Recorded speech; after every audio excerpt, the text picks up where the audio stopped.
어제 저녁에 시간이 조금 부족한 것 같아서 오늘 새벽에 드리려고 말씀을 남겨놓은 게 있습니다. 그게 뭐냐 하면요, 어제 저녁에 고린도전서 2장 1절에서 5절까지 본문을 읽었는데 본문 설명을 말씀드리지 않았죠. 어제 저녁엔 오시고 오늘 안 오신 분은 약간 아쉽지만 나중에 영상으로 다 보시면 되겠습니다. 어제 읽었던 그 본문 말씀은 사도 바울이 고린도 교회에서 사역을 하실 때 어떤 마음으로 하셨는가를 잘 보여주는 말씀입니다. 그 고린도에 오시기 직전에 사역을 했던 곳은 아테네, 성경엔 아덴이라고 되어 있는 곳입니다. 여러분, 이 아덴은 좀 특별합니다. 왜 그러냐 하면 바울 사도의 입장으로 보면은 그렇게 썩 흡족한 선교적 열매가 많았던 곳은 아닙니다. 우리가 아는 대로 빌립보, 그러면 빌립보 교회가 세워졌고, 데살로니가 교회가 세워졌고, 고린도에도 고린도 교회가 세워졌고, 에베소에도 에베소 교회가 세워졌고, 이런 식으로 다 교회들이 세워져서 서신 속에 그 교회들에게 보내는 편지가 있습니다. 그런데 아덴에는 교회가 세워져서 아덴 교회 성도들에게 보내는 편지, 그런 게 있으면 좋을 텐데 그렇지 않습니다. 그래서 많은 학자들이 왜 아덴에서는 그렇게 흡족할 만한 성과가 없었나, 그리고 쭉 읽어보면 바울의 마음이 좀 불편했던 것을 느낄 수가 있습니다. 그 이유가 뭔가에 대해서 많은 분석을 하죠. 물론 아데네에서의 전도도 나름대로 의미가 없었던 건 아니겠지만은 우리가 사도행전을 통해서 보는 것은 조금 달랐다는 것을 알 수 있습니다. 일단 아테네에 가니까 거기는 철학과 학문의 도시 아닙니까? 우리가 아는 것처럼 많은 철학자들이 그곳에서 활동했죠. 그저 우리 상식적으로만 얘기해도 뭐 소크라테스라든지 플라톤 같은 사람이 바로 아테네에 있었고, 일찍부터 그 오늘날 그리스 지역이라고 하는 아가야와 그 마게도니아 지역의 맹주로서 페르시아와 맞서서 싸웠던 그런 나라가 아테네이기도 하고, 근대 올림픽의 출발지가 바로 아테네이기도 하고, 지금도 성화를 점화하는 곳은 그쪽 아닙니까? 이런 식으로 아테네는 특별했어요. 가서 보니까 온갖 우상의 신전들이 많은데, 심지어는 알지 못하는 신에게라고 해서 봉헌된 신전이 있을 정도로 굉장한 우상의 도시이기도 했습니다. 거기서 많은 철학자들을 만났죠. 그 사도행전에 보면은 스토아 철학자, 그 다음에 에피큐로스 철학자들을 만나서 그 아레오바고 광장에서 그들과 열띤 철학적 변론을 했던 것을 볼 수 있습니다.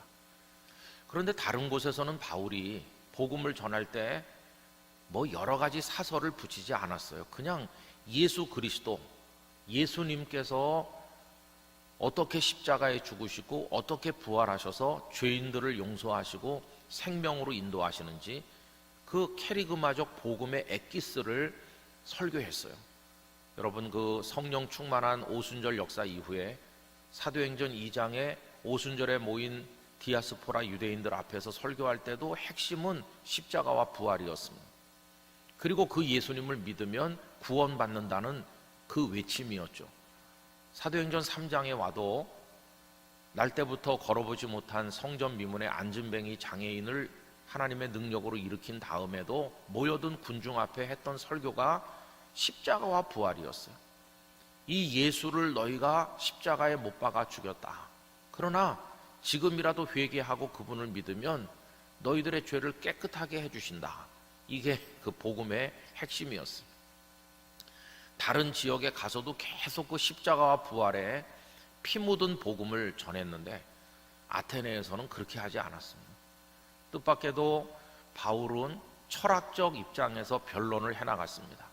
자연신학이라고 하는 걸 전개해서 창조의 세계를 얘기하면서 그 창조 세계 배후에 하나님이 계시다는 식으로 논리를 전개했는데, 여러분, 십자가와 부활을 얘기하지 않았어요.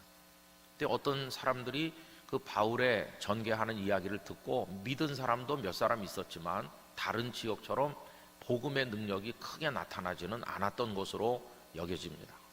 그래서 그런지 바울의 마음이 대단히 좀 불편하고 어려운 상태로 고린도에 도착하셨어요.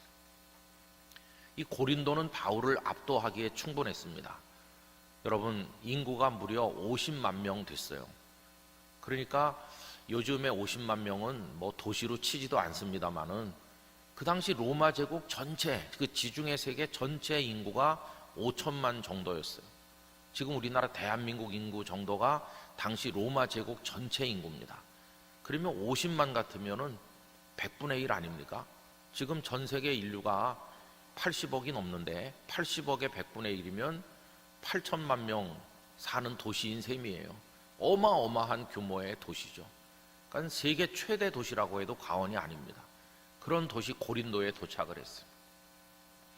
그리고 거기는 아주 중요한 항구였기 때문에 마치 저 서남아시아의 싱가포르처럼 각 나라의 물류가 집중되고 다양한 사람들이 와서 머무는 곳이었어요. 그래서 어떤 설명에 보면은 고린도는 당시 인종 전시장과 같았다. 뭐 아프리카 사람, 아시아 사람, 각 나라 사람들이 거기 다 모여 있었다는 겁니다.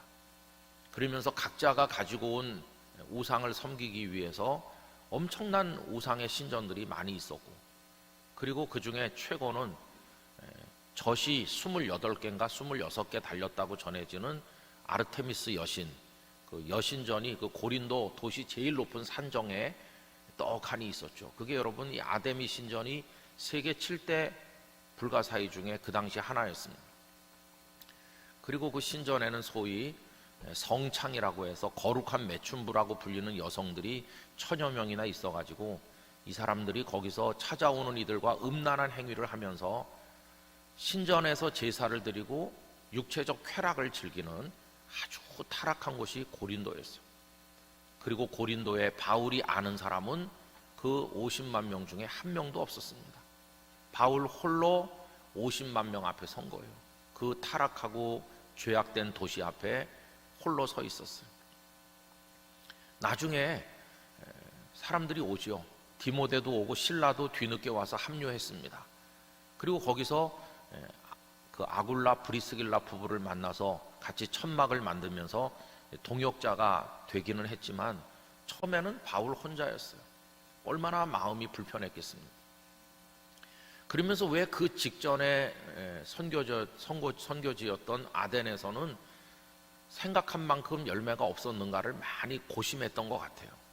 내가 뭔가 잘못된 거 아닌가? 왜 거기서는 그랬을까? 이제 고린도에서는 어떤 마음으로 내가 임해야 될까? 할 때 그가 결심한 것이 어제 저녁에 읽었던 그 본문에 나와 있습니다. 그는 거기서 이렇게 말합니다. 내가 이제는 말과 사람의 지혜로 하지 않기로 했다.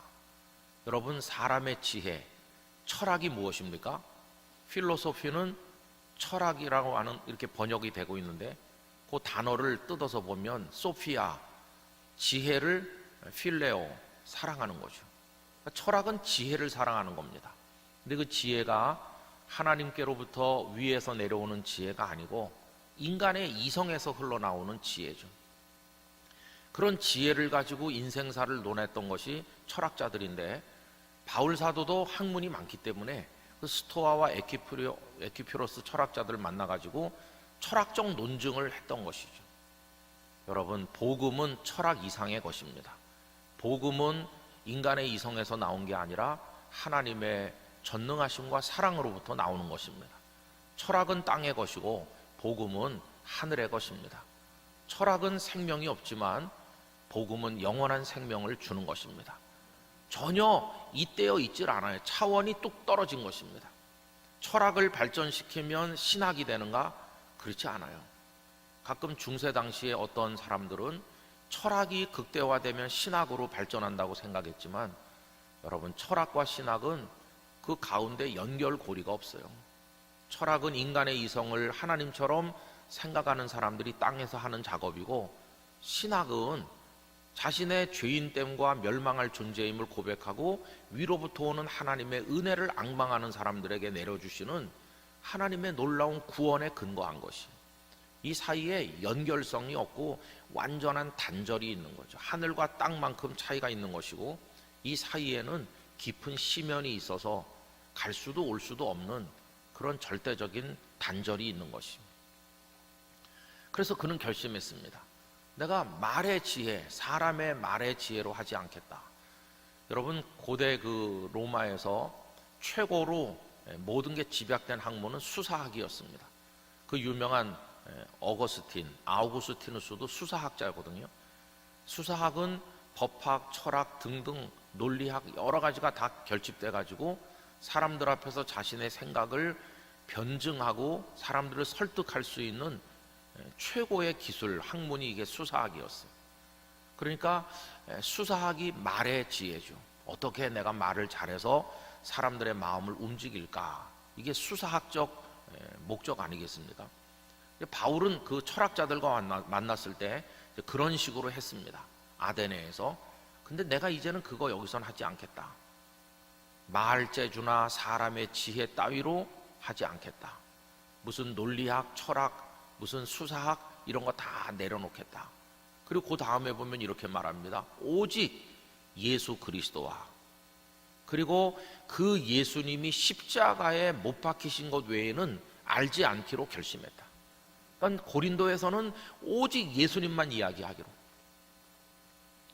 어떤 저명한 설교학자가 이렇게 말했습니다. 강단에서 말한다고 다 설교인 것은 아니다. 만약에 그 속에 예수 그리스도의 이야기가 빠져 있다면 그건 인생 강론일 수는 있고 세상 사는 처세술일 수는 있지만 설교는 아니다. 모든 설교에는 예수 그리스도가 계셔야 한다. 이렇게 말했거든요. 여러분, 아닌 게 아니라 오늘날 교회 강단에서 그냥 어떤 세상 살아가는 인생 철학 같은 게 설교라는 이름으로 선포되는 경우도 많다고 생각합니다. 여러분, 성공하는 사람들의 무슨 비결 등등 해가는 자기 개발 문제라든지 어떻게 경제 생활을 할 것이며 뭐 아이들 키울 것인지 이런 얘기 하다 보면 까딱하면 예수님이 없는 이야기가 될 가능성이 많은 거죠. 여러분, 일주일에 한두 번 교회 오는 성도들에게 예수님을 이야기하지 않고 세상 이야기를 하고 끝낸다면 이건 너무도 안타까운 것이죠. 그래서 저도 예수님의 이야기가 모든 설교 속에 중심이 돼야 된다고 생각합니다. 그런데 이 예수님의 복음을 이제부터는 내가 말하겠다고 바울이 결심하는 거죠. 그러면서 이런 얘기를 하고 있어요. 그 고린도 교회 사람들의 믿음이 무엇에 근거했나? 내가 바울이라는 사람을 만났는데 바울이 워낙 말을 잘합디다. 내가 그의 말에 설득당해서 믿게 됐어요. 이런 일이 일어나지 않게 하겠다고. 그럼 어떻게 그들이 말하게 만들길 원했느냐 하면 제가 예수님을 믿는 것은 성령의 능력으로 된 겁니다. 이렇게 말하도록 하겠다고 얘기하고 있어요. 너희의 믿음이 성령의 나타나심으로 인하여 생긴 믿음이 되도록. 그래서 바울은 이제 변했습니다. 오직 예수님, 예수님의 십자가, 그러면서 성령님의 나타나시는 역사로 인하여 고린도의 복음의 역사가 일어나기를 기도하면서 그런 마음으로 그가 임한 것이.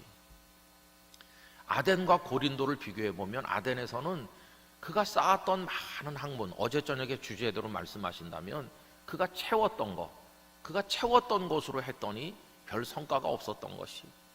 그런데 이제 고린도에서는 채웠던 걸 다 쏟아버리고 하나님이 채워주시는 예수님, 그 복음의 능력, 성령의 능력, 성령의 나타나심, 그것만 의지하니까 고린도에는 그 문제가 많고 타락한 도시임에도 불구하고 고린도 교회가 우뚝 서게 된 것이었어요.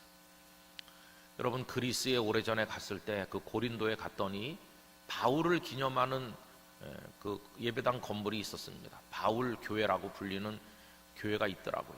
역사가 깊은 교회라고 들었습니다. 근데 예배당 들어가는 입구에 큰 동판이 붙어 있어요. 그 동판에 이 교회 역대 목회자라고 하면서 그 목회자들의 이름이 쫙 새겨져 있었는데 참 감개무량했습니다. 맨 첫 번 이름이 파울루스, 바울이 1대 목사님이었다. 두 번째가 그 아볼로가 제2대 목회자죠. 사도행전에 보면 사도 바울이 아볼로에게 성령 세례를 가르쳐서 파송하는 예가 나오고 아굴라 브리스길라 부부가 그걸 같이 도왔던 걸 볼 수 있잖아요. 2대 목사가 아폴로스예요. 그 이름을 보니까 참 감개무량하더라고요. 여러분, 바울이 왜 고린도에서 그런 결심을 했을까요? 그것은 채웠던 철학적 지식과 인간적인 말재주로 해가지고 안 됐다는 것을 그가 알았기 때문에 다 내려놓고 이제는 오직 예수님과 십자가 복음과 성령님의 나타나시는 역사로만 내가 승부하겠다, 이렇게 한 것이. 여러분, 비우면 그 거룩하고 아름다운 하나님의 것들로 채워지는 줄로 믿습니다. 여러분, 오늘 새벽의 주제와 이게 연결되는 건데요, 제가 이제 이 고린도전서 2장 1절에서 5절 말씀을 영락교회 부임하던 첫 주일 설교 본문으로 삼아가지고 했거든요. 저는 아는 것도 없고 할 줄 아는 재주도 없기 때문에 우리 성도들에게 내가 뭐 이렇게 해보겠습니다라는 약속 같은 건 아무것도 할 게 없고 그냥 무능한 목사니까 나도 바울의 심정으로 이렇게 하겠습니다, 그런 설교를 첫 주일에 했었거든요. 근데 이게 이제 오늘 본문이랑 어떻게 연결되나 보십시오. 가득히 채워졌다고 생각하는 사람들은요, 꼭 그 생각이 어디로 연결되느냐 하면, 그러니까 나는 능력 있는 사람이야, 나는 강한 사람이야, 이렇게 생각해요. 여러분, 많은 목사님들과 성도들의 로망이 뭐냐 하면 강한 교회가 되는 겁니다. 그리고 한국 교회의 맥락에서 강한 교회는 어떤 교회일까요? 우선 사람이 많으면 강한 교회라고 그래요. 사람이 많으면 당연히 재정도 풍족하겠죠. 또 재정이 풍족하니까 필요하면 땅도 사고 건물도 잘 지을 수 있겠죠. 이게 다 같이 돌아가는 거죠. 사람이 많다, 그 다음에 시설도 훌륭하다, 그런 걸 갖출 만한 재력도 넉넉하다. 이게 강한 교회, 한국 교회적인 맥락에서 사람들이 생각하는 겁니다. 그래서 많은 목사님들이 사람이 늘어나기를 위해서 늘 기도하는 거죠. 사람이 많아지기를. 그걸 우리들은 부흥이라는 단어로 설명합니다. 그런데 여러분, 정말 하나님이 원하시는 부흥이 꼭 사람이 수가 많아지는 것일까 하는 데는 좀 생각해 볼 필요가 있는 거죠. 그래도 어쨌든 수가 많아지면 부흥이라고 했어요. 근데 여러분, 그 속에는 맹점도 있다는 걸 잊으시면 안 됩니다. 왜 그러냐면 후안 까를로스 오르티즈 목사님은 수가 늘어나는 것만 가지고는 부흥이라고 말하기 어렵다고 했어요. 왜 그러냐 하면 꾸준히 수가 늘어나지만은 부흥이라고 말할 수 없는 곳이 세상에 많거든요. 그분이 두 군데 예를 들었는데, 하나는 이겁니다. 불경기에도 조금도 영향받지 않고, 아무리 어려운 전쟁 때도 영향받지 않고, 오히려 어려울수록 더 많이 수가 늘어나서 부흥하는 곳이 있다. 거기가 어디냐 하면 공동묘지입니다. 공동묘지는 여러분, 불경기에도 날마다 새 가족이 등록합니다. 그리고 전쟁 때는 더 많이 등록합니다. 계속 늘어나는 곳이 공동묘지죠. 근데 공동묘지의 시신이 늘어나는 걸 두고 누가 부흥이라고 말하느냐? 아무리 수가 많이 늘어나도 아무 움직임도 없고 적막감이 감돌고 절망의 장소가 공동묘지야. 그런 건 부흥이 아니라는 거예요. 또 신생아실을 예를 들었는데, 갓난아기가 많이 태어나는 건 좋은 일이긴 하나, 이제 막 태어난 신생아들을 병원에 쭉 눕혀놨는데 그 아이들이 할 수 있는 게 아무것도 없다는, 그 아기들은 자기가 스스로 먹을 수도 없고 움직일 수도 없고 뭐 이렇게 기저귀를 가를 수도 없고 모든 게 100% 남의 손에 의지하는 거죠. 교회도 스스로 예배할 수도 없고 말씀을 읽을 수도 없고 그리스도인답게 살지도 못하고 모든 걸 붙들어줘야 되는 신생아 같은 사람이 늘어나면 그건 부흥이라고 말하기 어렵다, 이렇게 얘기했어요.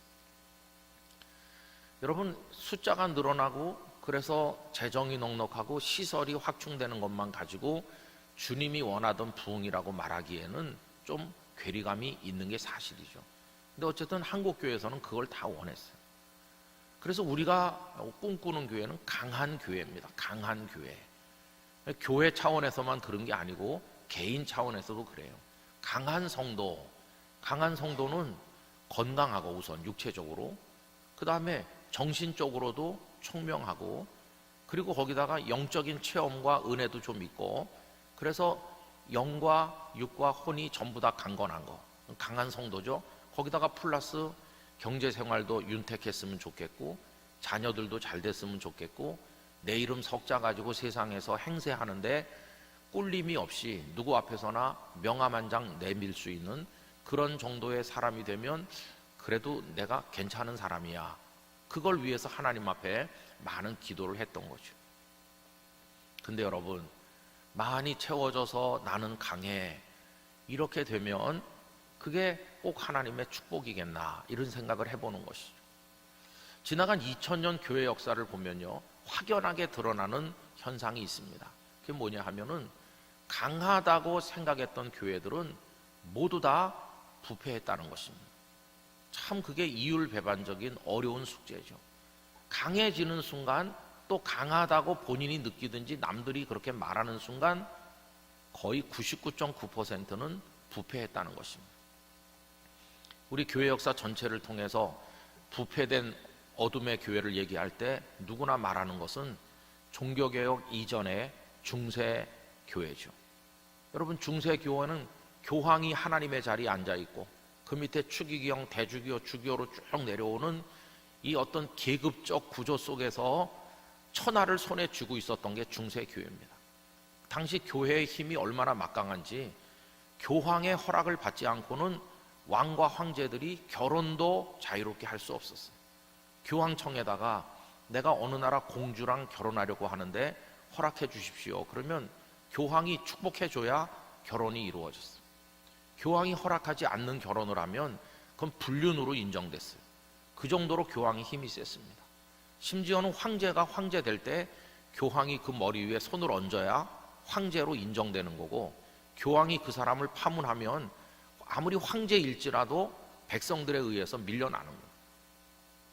그래서 여러분, 독일 황제가 교황에게 파문당한 이후에 용서를 빌기 위해서 눈밭에 3일을 엎드려 있었던 거 여러분 아시죠? 그걸 카노사의 굴욕이라고 하는데 그 정도로 교황이 막강했어요.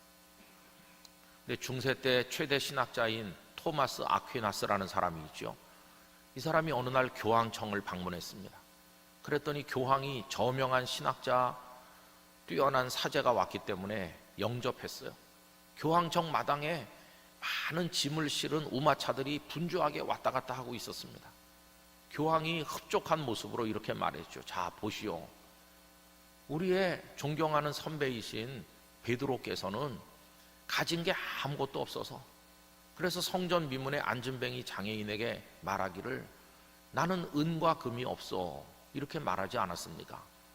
근데 우리는 지금 하나님의 복을 받아서 이렇게 값진 물건을 실은 우마차들이 많이 오갈 수 있을 만큼 우리는 풍족해졌고 모자란 게 없다고, 이렇게 자신들의 강함과 부유함을 자랑했어요. 그랬더니 그 토마스 아퀴나스가 그 말을 듣다가 이렇게 얘기했다고 합니다. 한 가지 묻고 싶습니다. 그때 베드로는 은과 금을 가지지는 못하였으나 안진뱅이 장애인을 일으키는 예수님의 이름에 능력이 있었는데, 지금 우리들의 교회는 예수님의 이름의 능력은 어디 있습니까? 이렇게 물었다는 것이, 여러분, 굉장히 번창하는 것 같지만 능력이 없잖아요. 예수 그리스도의 이름이 역사하지 않잖아요. 어떤 게 정말 제대로 된 교회일까요? 그래서 우리가 생각하는 이 강함이라고 하는 거, 그게 정말 무서운 우상일 때도 있다는 걸 깨닫지 않으면 안 되는 것이죠. 저는 사도행전 말씀을 읽다가 큰 충격을 받았습니다. 왜 그러냐 하면 사도행전을 읽을 때 우리가 좋아하는 것만 읽는다 하는 생각을 했기 때문이에요. 우리는 자주 말합니다. 초대교회로 돌아갑시다.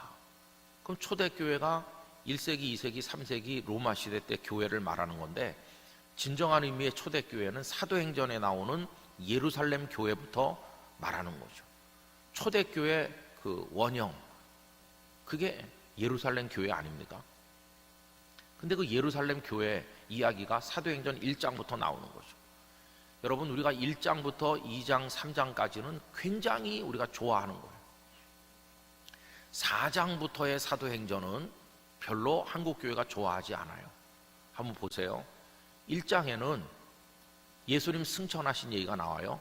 그리고는 승천하신 다음에 다락방에 다 같이 모여서 약 120명 되는 사람들이 얼마나 열심히 기도하는지 몰라요. 오로지 기도에 힘썼다. 이게 한국교회의 특징 중에 하나입니다. 요즘엔 그게 잘 안 되고 있지만은 전에는 열심히 모였어요. 열심히 모여서 철야 기도에 많이 했습니다. 저도 전도사 부목사 시절에 밤 10시에 모여가지고 그 다음날 새벽 5시까지 7시간을 기도회를 하는 거죠. 물론 중간에 한 번 정도 쉬면서 차도 마시고 화장실도 갔다 오지만은 밤새 찬송가 부르고 밤새 기도하고 밤새 설교하는 거예요. 그거를 뭐 이렇게 바꿔가면서 하는 것도 아니고 저 혼자서 7시간을 하는 날도 있었습니다. 꼴딱 세면서 그렇게 하고 한 30분 쉬었다가 5시 반 되면 새벽 기도회를 또 하는 거예요. 이분들 가지 않고 새벽 기도회까지 다 끝나면 집에 가곤 했어요. 그래서 금요 철야 기도회 그게 있었어요. 참 어렵고 고단한 시간이었지만 그래도 우리가 하나님께 가까이 나가는 특별한 시간이었죠. 근데 언제부턴지 철야 기도가 없어졌습니다. 철야 기도 다 없어져서 저는 요즘에 철야 기도 하는 교회는 한 군데서도 보지 못했어요. 그냥 개인적으로 하시는 분들은 있겠죠. 저희 교회만 해도 그냥 금요 기도회 그래서 8시부터 시작을 해가지고 한 10시까지 하고 있습니다. 근데 그나마도 금요 기도회를 안 하는 교회들이 많습니다. 그리고 제가 지난번에 대구 포항 쪽에 가서 들은 참 놀라운 소식은 주일 오전 예배만 드리고 주일 저녁 예배, 찬양 예배 안 하는 교회가 굉장히 많다는 걸 알게 됐어요. 그리고 서울 한복판에 있는 저희 교회가 속한 같은 노회 안에 역사적으로 유서가 깊은 교회인데 그 교회도 헌신 예배가 있는 날만 오후 찬양 예배를 드리고 그렇지 않는 날은 예배가 아예 없다고 하는 얘기를 얼마 전에 들었어요. 이렇게 점점 모이지 아니하고 예배하지 아니하고 기도하지 아니하고 이렇게 돼가고 있는 것이죠. 그런데 그 사도행전 1장은 다 모여가지고 부르짖어 기도하는 거예요. 그게 한국교회가 부흥될 때 첫 번째 특징이죠. 열심히 모인다. 그리고 뜨겁게 기도한다. 다 그 말씀을 좋아했어요. 우리도 모여서 기도하자. 2장에 넘어가면 정말 한국교회가 좋아했던 얘기가 나오죠. 오순절이 되었을 때 하나님의 성령께서 강력하게 거기 모인 사람들에게 임했는데 방언의 은사도 나타났고 여러 가지 은사와 함께 불처럼 바람처럼 성령님께서 한 번도 경험해보지 못한 놀라운 모습으로 임하셨습니다. 얼마나 그걸 우리 한국교회가 원했습니까? 지나간 몇십 년 동안 성령 충만이라는 이름으로 모두가 모여서 기도할 때마다 우리도 그렇게 되기를 갈망했어요. 그 다음 얘기는 뭐냐 하면 목사님들이 정말 원하는 건데 베드로 사도가 그 모여든 수많은 오순절 순례자들 디아스포라와 그 지역 유대인들이 모인 곳에서 한 번 설교를 했는데 그날 3,000명이 예수님을 믿기로 하고 세례를 받았어요. 여러분 설교 한 번에서 3명만 믿어도 굉장한 겁니다. 그런데 3,000명이 믿는다. 이거 뭐 상상을 못할 얘기잖아요. 그래서 목사님들이 1장을 좋아하고 2장 좋아합니다. 거기다가 3장은 정말 또 기가 막힌 거죠. 한 번도 걸어본 적이 없는 40년 동안 단 한 번도 일어서 본 적도 없는 그 안진뱅이 장애인을 나사렛 예수 그리스도의 이름으로 명하노니 일어나 걸으라. 벌떡 일어나서 걸었잖아요. 걷기도 하고 뛰기도 하며 하나님을 찬미하였다. 얼마나 놀라운 얘기입니까? 그래서 모여든 사람들에게 예수님의 이름이 일으킨 거지 우리가 일으킨 게 아니다 하면서 예수님의 복음을 설교했더니 폭발적인 부흥이 일어났죠. 이게 3장까지 얘기예요. 그래서 우리 한국교회는 사도행전을 1장부터 3장까지만 좋아하는 것 같아요. 열심히 모인다, 뜨겁게 기도한다, 성령의 충만한 역사가 있다, 설교 한 번 했더니 엄청난 사람이 예수님 믿는다, 기적이 일어나서 안진뱅이가 장애인이 일어났다, 그리고 또 수많은 사람들이 모여서 말씀을 듣고 예수님을 믿는다. 1장에서 3장까지 얘기만 계속 일어나면 뭐 상상 못할 결과가 오겠죠. 그런데 4장부터는 그렇게 별로 은혜가 안 됐던 것 같아요. 은혜가 안 됐다기보다 별로 좋아하지 않아서 그런 거죠. 그게 오늘 본문이에요. 여러분 4장 1절 말씀 이제 오늘 본문에 보시면 사도들이 백성에게 이렇게 설교하고 있을 때 제사장들과 성전 맡은 자와 사두개인들이 이르러 예수 안에 죽은 자의 부활이 있다고 백성을 가르치고 전함을 싫어하여 그들을 잡음해. 여러분 이 잡음해라는 단어는 큰 충격을 가져오는 겁니다. 1장부터 3장까지는 승승장구하고 막 퍼져나가고 기쁨이 충만해가지고 모여서 떡을 떼고 서로 유무상통하면서 기쁨으로 이렇게 지냈는데 생각지 못했던 일이 생긴 거죠. 잡혔다. 여러분, 잡히는 거 누가 좋아하겠어요? 그래서 3절 끝에 보면 가두었다. 원하지 않는 일이 벌어졌어요. 원하지 않는 일이. 여러분, 이게 전부 다가 아닙니다. 조금 내려가셔서 어딜 보시느냐 하면은 8장으로 와보실까요? 8장 1절 말씀에 사울은 그가 죽임당함을 마땅히 여기더라. 아직 사울이 바울 되기 전인데 여기 죽임당한 그가 누구를 말합니까? 7장에 나오는 스데반 집사님이죠. 4장에서는 잡혀서 갇혔다는 얘기만 나왔는데 여기 8장에서는 죽는 일도 일어났어요. 죽기도 한다. 그 다음에 계속 읽어보겠습니다. 그날에 예루살렘에 있는 교회에 큰 박해가 있어. 보통 박해가 아니라 큰 박해. 예수님을 믿다가 박해를 당하는 거예요. 그뿐이 아니죠. 1절 끝에 보면은 모든 땅으로 흩어지니라. 우리가 그동안에 꿈꾸던 교회는 주일날만 되면 막 모여오는 교회였어요. 지난 주일보다 오늘 더 많이 오셨어요. 다음 주에도 또 많은 사람이 등록하기로 저랑 약속했어요. 이렇게 모여드는 교회에 우리는 취해 있었어요. 막 모여든다. 그런데 여기 흩어지는 모습을 보여주는 거예요. 뿔뿔이 흩어지죠. 2절 끝에 크게 울더라. 예수님을 믿으면 기쁨이 충만해서 할렐루야 찬양만 할 줄 알았더니 통곡을 하고 울어야 되는 거예요. 슬픔이 다가왔어요. 그 다음에 3절 사울이 교회를 잔멸할세. 막 지독한 핍박자들이 등장해갖고 일일이 다 잡아다 가두고 그렇게 하는 거예요. 여러분 어떻습니까? 우리가 초대교회로 돌아가야 된다고 수도 없이 말하는데 이런 초대교회로 돌아가고 싶으세요? 잡히는 초대교회, 감옥에 갇히는 초대교회, 죽임당하는 초대교회, 박해를 받는 초대교회, 뿔뿔이 다 흩어지고 통곡하고 울어야 되는 그게 초대교회라면 초대교회로 돌아가기를 그래도 원하시겠는가? 이런 질문을 해보는 것입니다. 그게 초대교회라면 아마 한 명도 돌아가고 싶지 않을 거예요. 차라리 지금이 더 나아. 이렇게 말하고 싶은 게 우리 본심이겠죠. 그러니까 여러분 초대교회로 돌아갑시다 라고 말할 때 잘 말해야 됩니다. 그러면 그 뒤에 얻어맞고 감옥에 갇히고 이렇게 끌려다니고 죽임당하고 울고 흩어지는 이런 교회가 초대교회가 아닙니까? 그것까지 포함해서 교회입니다. 그 1장, 2장, 3장만 초대교회인 게 아니고 그 뒤에 있는 그 고통과 어려움과 시련 그것까지 다 포함해서 초대교회인 거예요. 우리가 초대교회로 돌아가자고 말할 때는 1장, 2장, 3장만 좋아해서는 안 되고 그 뒤에 나오는 그런 교회 모습도 우리가 흠모하고 그것도 주님의 교회라는 걸 알아야 되는 거죠. 저는 이번에 코로나를 한 3년 겪으면서 이 흩어진이라는 단어에 많은 걸 깨달았어요. 전에는 주일날 성도들이 많이 오셨는데 코로나가 오니까 예배당 문을 닫았고 그리고는 다 흩어져 계시잖아요. 사방에 흩어져서. 저희 교회는 성도들이 출입을 못할 때도 예배위원들만 나와서 1부부터 5부까지 예배를 본당에서 정상적으로 드렸어요. 저는 하루 5번을 똑같이 설교했습니다.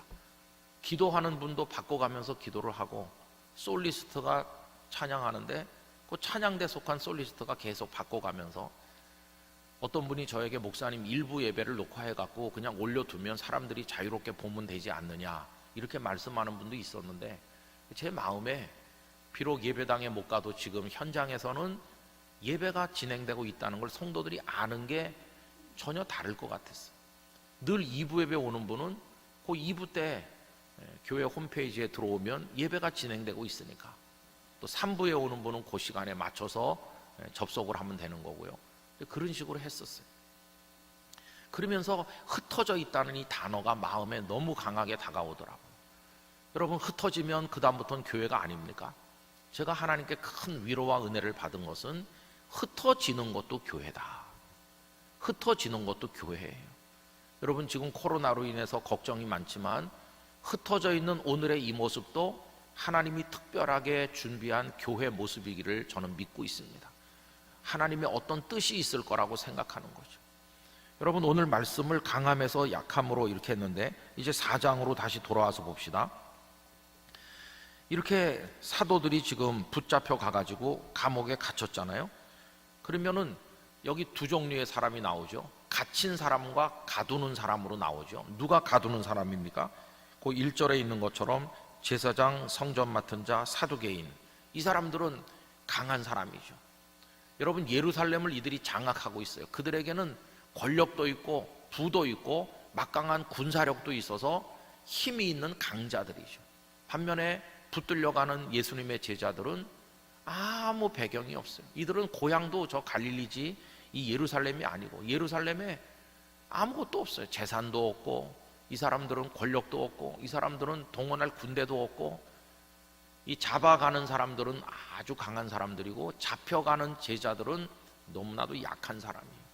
세상에서는 강자와 약자가 충돌하면 계란으로 바위치기식으로 당연히 계란이 박살이 나면서 흰자 노른자가 범벅이 될 겁니다. 세상은 그런 곳이에요. 100이면 100 강자가 압도적인 승리를 거두는 게 세상이죠. 제가 가끔씩 그 손흥민 선수가 뛰는 그 프리미어 리그 축구 그 결과를 뉴스를 볼 때가 있습니다. 오늘은 누가 이겼나. 근데 여러분, 진짜 재미가 없어요. 저 강등권 위기에 있는 팀이 그 맨체스터 유나이티드라든지 아주 강팀들을 좀 이기기도 해야 볼맛이 나는 건데, 그렇지 않아요. 거의 대부분은 세계적 스타를 보유한 강팀들이 이 못하는 팀을 압도하는 거예요. 어쩌다가 이 못하는 팀이 선취골을 넣는 경우가 있어요. 그럼 약자가 강자를 이기는, 다윗이 골리앗을 이기는 뭔가 일어나나, 그러면서 보면은 후반전 들어서 한 5골 먹고 무너지는 거예요. 그 재미가 없어요. 진짜 재미가 없는 거죠. 여러분, 세상이 강한 자가 언제나 약자를 이긴다 그러면 살맛이 날까요? 가끔은 약자가 강자를 이기기도 해야 살맛이 나는 거 아니겠어요? 세상에 강자는 소수고 대부분이 다 약자인데, 여러분, 다윗이 골리앗을 이긴 게 왜 매력적입니까? 약자가 강자를 이겼기 때문에 그래요. 만약에 골리앗이 다윗을 이기는 게 이 세상의 원리고 그게 그날도 그렇게 끝났다면 그건 성경에 포함되지 않았을 거예요. 그런데 다윗이 골리앗을 이긴 그게 하나님의 능력으로 됐다고 하니까 우리가 정말 감격하고 또 감격하는 거죠. 하나님, 저도 약자입니다. 그러나 하나님이 도우시면 약한 나도 승리할 줄 믿습니다. 그게 우리를 살맛이 나게 만들고 펄펄 뛰게 만드는 거 아니겠어요? 여기 지금 잡혀가는 사람은 한없이 연약하고 숫자도 적고, 잡아가는 사람은 모든 걸 다 가진 강자잖아요. 근데 여러분, 오늘 말씀이 매력적인 것은 제자들은 연약해서 잡히지만 하나님은 잡혀가시지 않으신다는 거예요. 그들이 전했던 하나님의 말씀은 절대로 갇히지 않는다는 것이 오늘 본문의 하이라이트는 4절입니다. 여러분, 4절 말씀을 다 같이 읽어보실까요? 말씀을 들은 사람 중에 믿는 자가 많으니 남자의 수가 약 5천이나 되었더라. 할렐루야. 그 전날 안진뱅이 장애인을 일으킨 현장에 사람들이 막 모여들었어요. 솔로몬 행각에 엄청난 사람이 모여가지고 베드로가 설교했어요. 우리가 일으킨 게 아니고 예수님의 이름으로 일어난 거다. 당신들도 예수님을 믿어야 된다. 이렇게 설교를 했거든요. 그리고 설교하다가 잡혀간 거예요. 설교하다가. 그들은 밤새 감옥 안에서 고통을 받았겠죠. 그런데 여러분, 예수님의 사람들은 감옥에 갇혔지만 그들이 전한 하나님의 말씀은 갇히지 않았어요. 그 전날 그 말씀을 들은 사람들의 심령 속에, 그 사도들이 감옥에 있는 그 밤 시간에 성령이 그들 속에 역사하셔서 그 믿은 사람이 5천 명이나 생긴 거예요. 사도들은 갇혀 있었지만 하나님은 갇히지 않으시고, 하나님의 말씀은 갇히지 않으시고 5천 명의 새로운 제자가 탄생했어요. 그럼 여러분, 누가 승리한 겁니까? 잡아간 이들이 승리한 겁니까? 잡혀간 사람은 패배했나요? 아니요. 약자가 위대한 승리를 거둔 것입니다. 어떻게? 하나님의 갇히지 않으시는 능력으로 인해서. 그래서 여러분, 우리가 강함에서 약함으로 옮겨가는 또 하나의 거꾸로 보기를 해야 되는 이유는 뭐냐 하면은, 어제 저녁에 말씀과 연계하가지고 많이 채우면 나는 강한 자가 되고 강한 자가 되면 승리한다 이렇게 생각했는데 그게 아니라는 거예요. 내가 강하다고 생각하면서 내가 채운 걸 의지하면 하나님은 구경만 하시는 거예요. 그래, 네가 그렇게 가진 게 맞냐? 네가 그렇게 강하냐? 그러면 네가 잘해봐.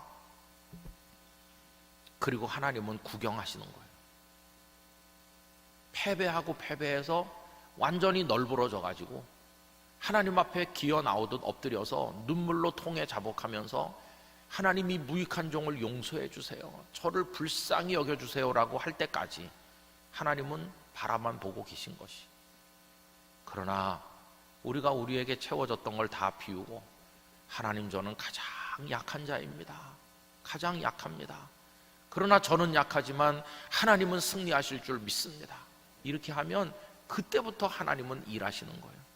인간이 절망한 곳에서 하나님은 시작하시고 인간이 포기하는 그 자리가 하나님의 승리의 스토리가 시작되는 바로 그 지점이 되는 것이요.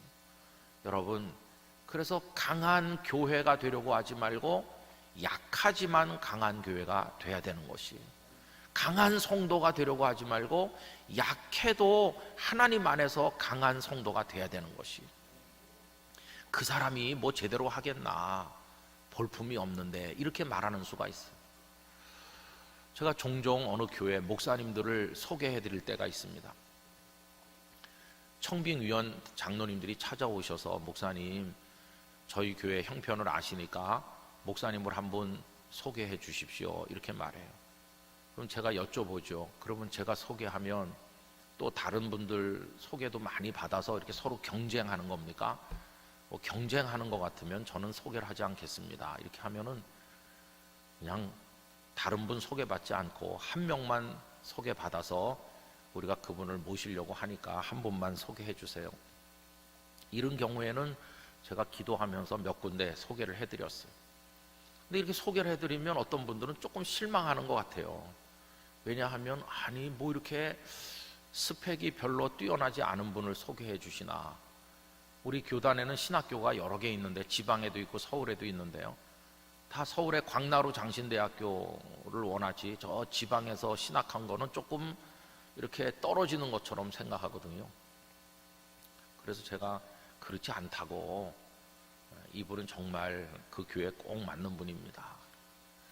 그래서 이제 저 지방의 어느 교회가 참 어려움이 많았던 교회인데 어떤 목사님을 천거했더니 그 목사님을 모셨어요. 근데 여러분, 그 목사님 지금 간 지가 한 10여 년 정도 됐는데 그 지방의 인구가 많이 감소하는 곳에서 주민은 주는데 그 교회 성도만 늘고 있어요. 얼마나 놀랍습니까? 이 코로나의 어려운 와중에 그 교회는 새 예배당을 잘 짓고 그 지역의 중심 교회로 떠올랐어요.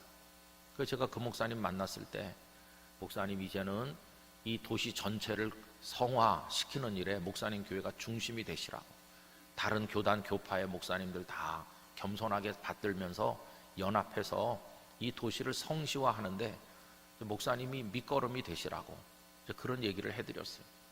여러분, 보면은 연약한 것 같아도 강하신 하나님을 의지하면 강해지는 거예요. 그래서 여러분, 강하기 때문에 강한 교회, 사람도 많고 재정도 많고 시설도 많고 유명하기도 하고 그 강한 거죠. 그래서 강한 교회가 아니라 약하지만 강한 교회, 거기에 감칠맛 나는 하나님의 은혜가 있는 것입니다. 처음부터 강해서 강하다, 그건 뭐 하나님이 안 도와주셔도 자기가 잘할 것 같잖아요. 그런데 어떻게 내가 이렇게 하나님의 복을 받았을까? 나는 정말 형편없는 집안에서 보잘것없는 사람인데 어떻게 이렇게, 이게 기적 아니겠어요? 안 될 줄 알았는데 되고, 실패할 줄 알았더니 성공했고, 질 줄 알았는데 이겼고, 그러면 이 사람 입에서 나오는 말은 하나님이 하셨습니다, 그 말밖에는 나오는 말이 없는 것이. 초대교회가 어떻게 부흥돼 나갔는가? 바로 이런 모습을 통해서. 그래서 저는 한국교회가 조금 정화되고 아름다워지려면 1장에서 3장까지의 사도행전만 사랑하면 안 되고 4장 이후의 사도행전 말씀을 다 믿음으로 받아들일 수 있을 때 우리가 오늘 약해도 승리하게 될 줄 믿습니다. 여러분, 전에 비해서 지금 한국 교회는 약해지고 있어요. 교인도 많이 줄었어요. 작년에 국민일보의 어떤 보도에 보면 지나간 10년 동안 한국 교회 교인 200만 명 줄었다, 이렇게 탑 기사로 나왔어요. 국민일보처럼 기독교 정신을 가진 신문이 그걸 탑 기사로 보도할 정도로 한국 교회는 많이 위축되고 있습니다. 신학교에 신학생이 오지를 아니하고 교회 현장에 전도사님을 구할 수가 없고 이런 일들이 벌어지고 있어요. 성도들은 노쇠하고 젊은 세대를 찾아보기 어려운 참 춥고 배고픈 시대가 오고 있습니다. 우리는 점점 약해지는 것 같아요. 그래서 코로나 때 말씀을 묵상하는데 이 흩어진이라는 단어를 생각하면서 움츠러드는 우리 모습을 보면서 하나님 앞에 탄식하니까 하나님께서 저를 위로해 주셨어요. 내가 있지 않느냐, 너희는 약한 게 아니다.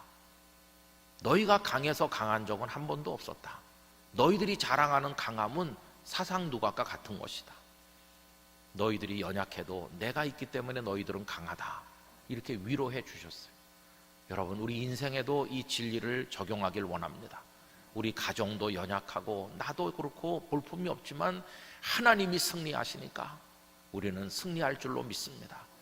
여러분, 강한 자가 승리하는 건 기적이라고 안 합니다. 골리앗이 다윗을 이기는 거는 기적이라고 안 해요.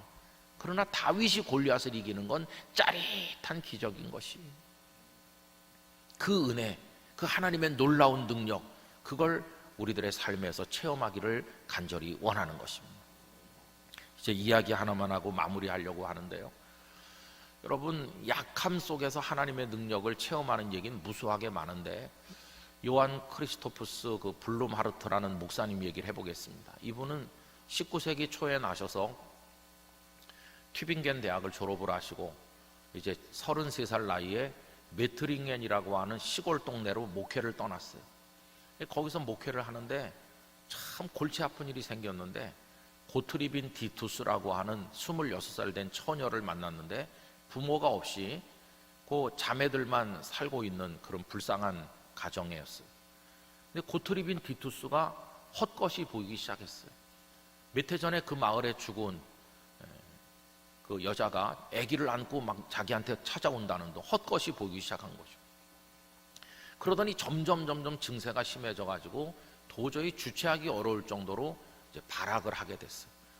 그 고트리빈 디투스의 그 이상한 현상에 대한 보고서를 보면은 깜짝 놀랄 얘기가 많습니다. 사람으로 상상하기 어려운 그런 일들이 벌어지면서 모두가 다 공포에 얼어붙는 거죠. 그래서 이제 교회로 그 처녀를 연결시켜서 데려왔는데 아무리 기도를 하고 해도 꿈쩍도 안 하는 거예요. 오히려 더 찬송을 부르고 기도를 할수록 더 강력하게 달려들고 발악을 하는데 뭐 어떻게 해볼 수가 없는 거예요. 젊은 목사님이 큰 고통을 받게 됐어요. 그래서 1842년 그때쯤 됐을 때는 극에 달했는데 이게 치료가 되기는커녕 같이 있던 카타리나라고 하는 또 다른 자매가 같은 귀신에 쓰이게 된 것이죠. 악령의 역사가 얼마나 강한지. 그래서 정말 깊이 고통받았습니다. 그렇게 한 2년 이상 시간이 지나면서 정말 탈진할 대로 탈진했어요. 성탄절이 지나고 12월 28일이 됐는데 그날 밤에도 이 귀신 들린 처녀들을 갖다 놓고 성도들이 모여서 기도를 하고 있는데 이 목사님도 완전히 탈진이 됐어요. 마지막에 목사님이 외친 게 한마디였어요. 예수께서 승리하시지 않았습니까? 예수님, 당신이 승리자가 아니십니까? 우리에게도 승리를 주십시오. 이렇게 외치는데 그날 엄청난 역사가 일어났어요. 여러분, 예수께서 승리하셨다, 예수님이 승리자이시다, 이렇게 외치는 순간 정말 주님이 승리하기 시작하셨어요. 이 두 처녀들이 최악의 발악을 했습니다. 얼마나 소리가 크고 사람의 목에서 나오는 소리라고는 상상이 안 될 기괴한 목소리고 막 고함을 지르는데 그 카타리나라고 하는 처녀가 예수가 승리하셨다고 외치기 시작한 거예요. 그 사탄의 고백이었어요. 사탄이 그 처녀들에게서 나가면서 나는 졌다, 예수 당신이 승리했다, 이렇게 외치고 나가는 소리였어요. 목사님이 예수님이 승리자라고 외쳤더니 사탄도 그걸 인정하면서 이 처녀들의 몸에서 빠져나갔어요. 아침 8시가 됐을 때 이 처녀들은 조용해졌어요. 그리고 완전해졌어요. 하나님의 성령이 그 여인들 속에 들어왔습니다. 그 다음부터 이 자매들은 이 목사님의 사역을 평생 동안 옆에서 수종 들면서 도왔어요. 이 메트링엔이 유명한 곳이 됐습니다. 그래서 유럽의 각색 병든 사람들과 귀신 들린 자들이 그쪽으로 다 몰려들게 됐어요. 그래서 거기가 성지처럼 되었고, 이 블루마르트 목사님은 대단한 성령의 역사를 이루게 되었어요. 믿음은 딱 하나였어요. 예수님은 승리자이시다. 우리는 약하나 예수님은 승리자이시다. 그 아들 목사님이 아버지의 뒤를 이어서 그 사역을 이루고, 이 아들은 사회 참여도 많이 해가지고 독일에 기독교 정당을 만들어서 많은 영향을 미치기도 해요. 아버지 블루마르트, 아들 블루마르트가 대단히 뛰어납니다. 칼 바르트라고 하는 20세기 최대 신학자가 있었는데, 그가 이렇게 말했어요. 내 평생에 두 사람에게서 영향을 받았는데 짱 깔뱅 칼빈 선생님과 블루마르트였다. 이렇게 얘기를 했을 정도로 블루마르트는 저수를 남긴 신학자는 아니지만은 엄청난 영적 역사를 이루었어요. 근데 그게 딱 하나였어요. 예수님이 승리하신다. 여러분, 예수님이 승리하신다는 말은 누가 고백하는 말일까요? 약자들의 고백입니다. 그 앞에 토를 붙인다면, 주님, 저는 연약하지만 당신은 승리자가 아니십니까? 약하지만 강한 성도가 되고 약하지만 강한 교회가 되는 것입니다. 그래서 그 블루마르트 목사님은 또 하나의 명제를 가지고 살게 됐는데, 기다리면서 서두른다, 그런 말을 늘 했어요. 왜 기다립니까? 왜 나서지 않습니까? 연약하니까 기다리는 거예요. 뭘요? 주님이 개입하시기를, 주님이 은혜 주시기를, 성령이 역사하시기를 가만히 기다리는 거예요. 절대로 나서지 않고, 연약한 자신이 나서지 않고 주께서 일어나서 역사하시기를 기다리지만 동시에 서두른다. 뭘 서두르나? 주님이 곧 역사하실 때를 대비해서 마음의 준비를 갖추고 있는 것이, 기다리면서 서두른다고 하는 앞뒤가 안 맞는 이 두 단어로 언제나 깨어서 주님이 임하실 걸 기다리는 그의 모습을 보여주었습니다. 여러분, 오늘날도 우리는 연약하지만 주님의 선한 능력이 우리를 덮으실 줄로 믿습니다. 그래서 강해짐으로써 뭔가 이루겠다는 인간적인 생각을 버리고, 비록 우리는 약해도 하나님이 강하심으로 우리가 승리할 줄 믿습니다. 여기 잡혀가는 사람들의 승리 아닙니까? 가두는 사람들의 패배, 갇힌 사람들의 승리, 5,000명이나 예수님의 제자가 늘어났다. 이런 아름답고 깜짝 놀랄 만한 하나님의 손길을 우리가 보게 되기를 원합니다. 요즘에 많이 부르는 찬양이 있죠. 그 찬양이 이겁니다. 그 선하님이 우리를 감싸시니, 그 선하님이 우리를 감싸시니. 요새 많이 부르죠. 이 찬양의 가사를 본 회포 목사님이 쓰신 건데 참 은혜가 돼요. 왜 그러냐 하면은 내가 만든, 내가 채운 나의 능력으로 승부하는 게 아니라, 나는 한없이 연약하지만 하나님의 선한 능력이, 하나님의 손길이 우리를 덮어서 승리하는 것이거든요. 제가 그 가사를 한번 읽어보겠습니다. 그 선한 힘에 고요히 감싸여 그 놀라운 평화를 누리며, 나 그대들과 함께 걸어가네, 나 그대들과 한 해를 여네. 그 선한 힘이 우리를 감싸시니 믿음으로 일어날 일 기대하네. 주 언제나 우리와 함께 계셔 하루 또 하루가 늘 새로워. 이게 끝에 거가 후렴입니다. 지나간 허물 어둠의 날들이 무겁게 내 영혼 짓눌러도, 오 주여 우리를 외면치 마시고 약속의 구원을 이루소서. 주께서 밝히신 작은 촛불이 어둠을 헤치고 타오르네.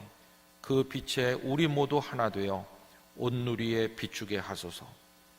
이 고요함이 깊이 번져갈 때 저 가슴 벅찬 노래 들리네. 다시 하나 되게 이끄시고 당신의 빛이 빛나는 이 밤. 이렇게 가사가 나가고 아까 말씀드린 후렴이 뒤에 따라 붙는 것이죠. 그 맨 4절의 끄트머리가 참 마음에 와서 닿지요. 당신의 빛이 빛나는 이 밤. 여러분, 밤은 빛이 없는 시간이에요. 밤은 캄캄한 시간을 밤이라고 하잖아요. 그런데 캄캄한 밤인데 당신의 빛이 빛난다. 주님의 빛은 밤에도 빛나는 것이에요. 얼마나 역설적인 진리입니까? 내가 감옥 안에 있어도 주님의 자유가 함께하고, 내가 가장 약해도 주님으로 인해 강하고, 내 주머니가 비어서 가난해도 주님으로 인해 내가 부유하고, 내가 형편없는 자리에 있어도 주님은 나를 존귀케 세우시고, 이 역설적인 은혜가 주님의 선한 능력으로 인하여 우리에게 임하게 되는 것입니다. 여러분, 이게 성도의 자존심입니다. 사람들은 말하죠. 너 가진 거 있으면 내놔봐라. 아는 거 있으면 말해봐라. 네가 힘이 있어? 내놔봐. 이렇게 우리에게 요구합니다. 근데 내놓을 게 아무것도 없는 거예요. 그러면 주눅이 들고 우리가 초라해 보이고 정말 주저앉고 싶어요. 그러나 여러분, 성도는 자존심이 있어야 돼요. 내가 그런 건 없지만 나는 하나님의 종이에요. 난 하나님의 사람이에요. 내 안에 강하신 하나님이 계셔요. 여러분, 이 자존심마저 무너지면 우리 세상 살 수 없어요. 그러나 성도님들 안에 삼위일체 하나님이 계신 줄 믿습니다. 그분은 강한 분이시고 밤에도 빛나는 분이시고 우리에게 선한 능력으로 승리를 주실 줄 믿습니다.